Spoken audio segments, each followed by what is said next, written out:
Hey everybody, welcome back to Gamehead. This week we're here at EA Chicago. Now we're in the green room with Kudo and your younger brother, I guess? Yeah, the line producer on Marvel. It's Liam Kudo lookalike Miller. Hey Liam, how you doing, Matt? Nice to meet you. And then also the senior producer on the product and also the creative director for many of the EA Chicago games, Darren Bennett. Good, man. Good to see you. It's the world exclusive in the new Marvel fighting game from EA Chicago. It's early on. We still got a year to ship. You're going to see lots of the awesome stuff in the game. And real live gameplay? That's right. It's all not up just and running CG. on the 360. All right, cool. Let's take a look.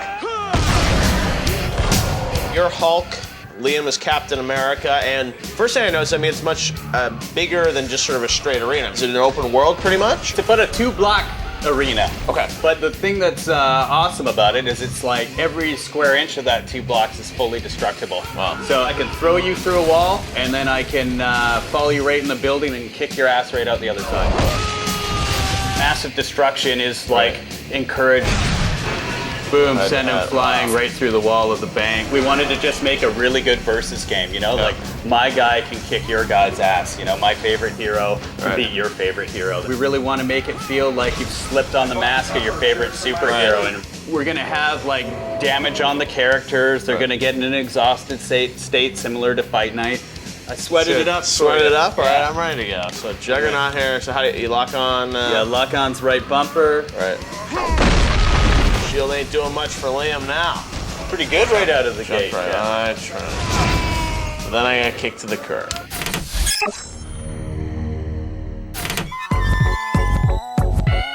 It's a concept that's just as beautiful as it is strange. Roll around an adhesive ball to collect random objects in hopes of creating a star big enough to impress the king of all cosmos. Yes, the tiny prince is back as beautiful Katamari makes its next-gen debut on the Xbox 360 and surprisingly not on the PS3. The dual analog stick gameplay will thankfully remain the same on the 360. What is new are the HD wacky environments, Xbox achievements, and online multiplayer that will pit you against up to 4 of your friends and or cousins. You can check out the single-player demo right now on Xbox Live Marketplace and can pick up the full game when it rolls into stores this October.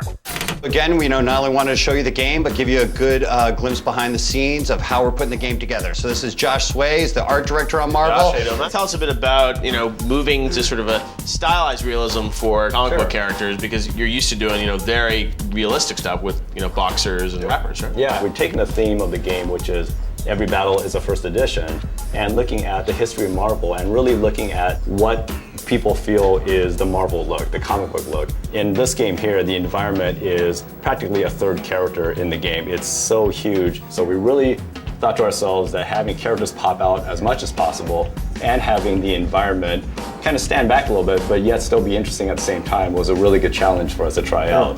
Yeah, well, it looks fantastic. So we'll see, this is the city environment. You got tons of other environments I'm sure you're working on in secret. Right? In secret, yeah. Sorry about that. So this is the nerve center of our Marvel character creation department. So basically we start off, we do a bunch of research, we find out what the core of the character is, and then we go off and we do a bunch of visual exploration. We do like 50, 100 drawings of Cap. Pare it down, run them by Marvel, get their feedback, integrate it, and then we go out for casting.